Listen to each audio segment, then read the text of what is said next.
Finally, the court's survey team found the source of the Yellow River in the Bayan-Ha Mountains. After the surveyors came back to the capital, they drew a chart indicating the many lakes at the source of the Yellow River.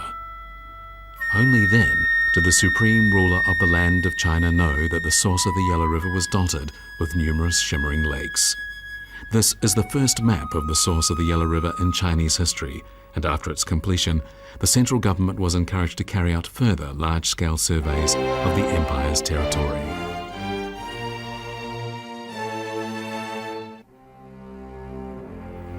This was the first time in the world a land survey covering such a broad territory using modern scientific instruments was conducted. It was an undertaking and achievement of pioneering significance in the history of science. The complete and accurate map of China that resulted became an important basis on which the ruler of a large country could know his domain so as to formulate better political, economic, diplomatic, and military strategies. For the first time, a ruler of China could examine his domain with the geographical conceptions of modern times. The map told him precisely where remote places such as Tibet, Xinjiang, and Taiwan Island were located. The map was a concrete depiction of a consolidated and immense country under a unified administration. As the map was displayed, it gave the Chinese who saw it self-confidence in the broad and unified country that was their nation.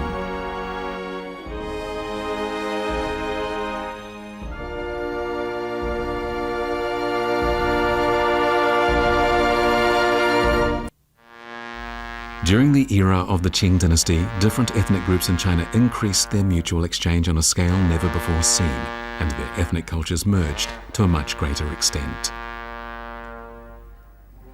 In 1652, Awang Luosang Jiatuo, the political and religious leader of Tibet, led more than 3,000 Tibetans to the national capital at the invitation of Emperor Xuanzhi, and to accommodate them, the Qing Imperial Court built Shi Huang Temple.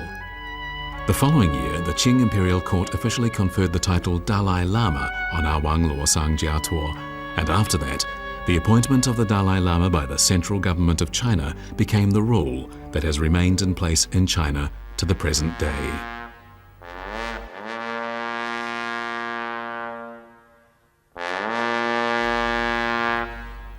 During the reign of Emperor Kangxi, the Qing Imperial Court conferred the title of Panchen Ardurni on the 5th Panchen Lama, and this title has been inherited by all the Panchen Lamas to follow up to the present day. Using this approach, China was able to verify and consolidate its sovereignty over Tibet. The 6th Panchen Lama, with his entourage of more than 2,000 Tibetan Lamas and local government officials, traveled for a year more than 5,000 kilometers to meet with the Qing Emperor in his summer resort in Chengde. In order to communicate with the Panchen Lama directly, Emperor Qianlong learned to speak the Tibetan language from living Buddha Zhangjia. After the founding of the Qing dynasty, mutual respect and fusion of different ethnic cultures developed in a friendly and comprehensive way, and the regional leaders of Tibet submitted to the central government with resolution and sincerity. In the spring of 1691, the famous Dorlun Meeting of Allegiance was held on the grasslands north of the Great Wall in a place called Dorlun Nur. At this meeting, the chieftains of various Mongolian leagues and banners gathered in Huizong Monastery to pledge their allegiance to Emperor Kangxi. After the summer resort in Chengde was built, the Qing Emperor went on an inspection tour to regions north of the Great Wall almost every year. He met with chieftains of Mongolian and Tibetan tribes and entertained them in his temporary palace in Ruhe province with a grand banquet. Emperor Qianlong said these special trips were mostly about uniting all the people and consolidating the country.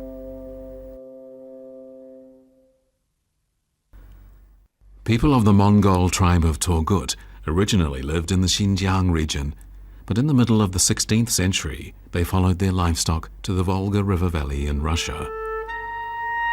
In the second half of the 18th century, the Turgut people decided to return to the place where the sun rises, and so about 170,000 Turguts set off along the road to the east that would take them home.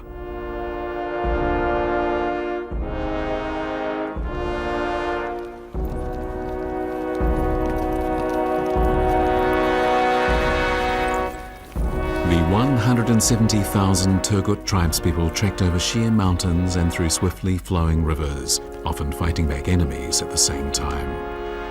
It was a distance of more than 5,000 kilometers, and it took them more than half a year to reach their motherland.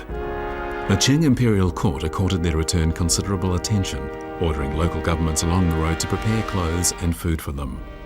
The warm concern shown by the motherland touched the hearts of the migrating Turgut people deeply, and Emperor Qianlong too was moved.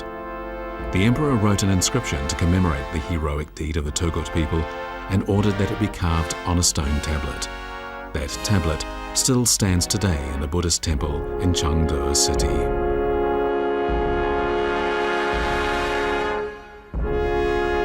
The chieftain of the Turgut tribe, Guangzhou, presented Emperor Qianlong with a precious sword left to him by his great-grandfather Ayu to show his loyalty to the motherland. The Qing Imperial Court responded by conferring on Guangzhou the title Khan, along with an official seal. The people of the Turgut tribe were relocated to the rich pasture lands at the foot of the Tian Shan Mountains in Xinjiang, and there they became devoted developers and defenders of China's frontier region.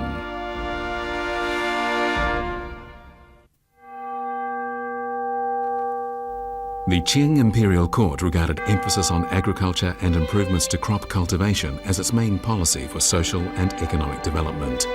China even introduced corn and sweet potatoes from abroad, although it was only during the Qing dynasty that these crops were planted on a large scale.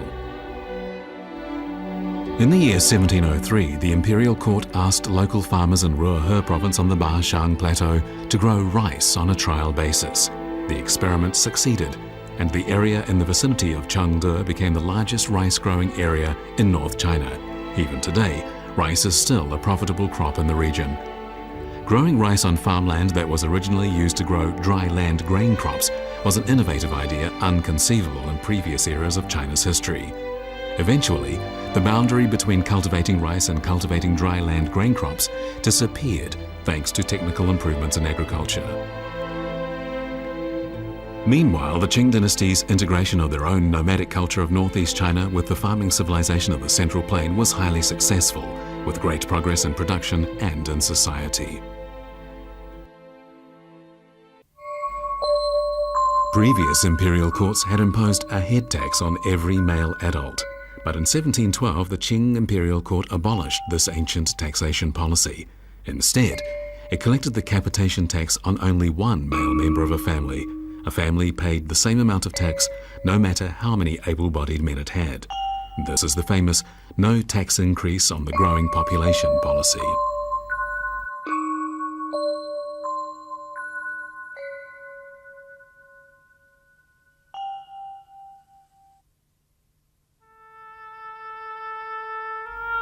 "23 years later, the Qing Imperial Court reformed the taxation system yet again, adopting a policy known as allocating the capitation tax to the land. The core of this policy was to totally abolish the previous tax collection policy and instead collect tax according to the land one owned. This was a major change to the system of taxation in China.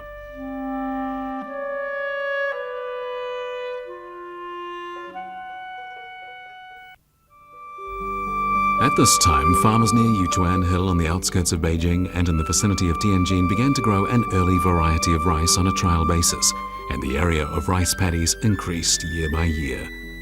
By the middle of the reign of Emperor Qianlong, the area of farmland cultivated in rice around the two cities of Beijing and Tianjin and in Hebei province exceeded 660,000 hectares. The rice harvest had become an important source of national revenue, and dependence on grain from South China had been greatly reduced.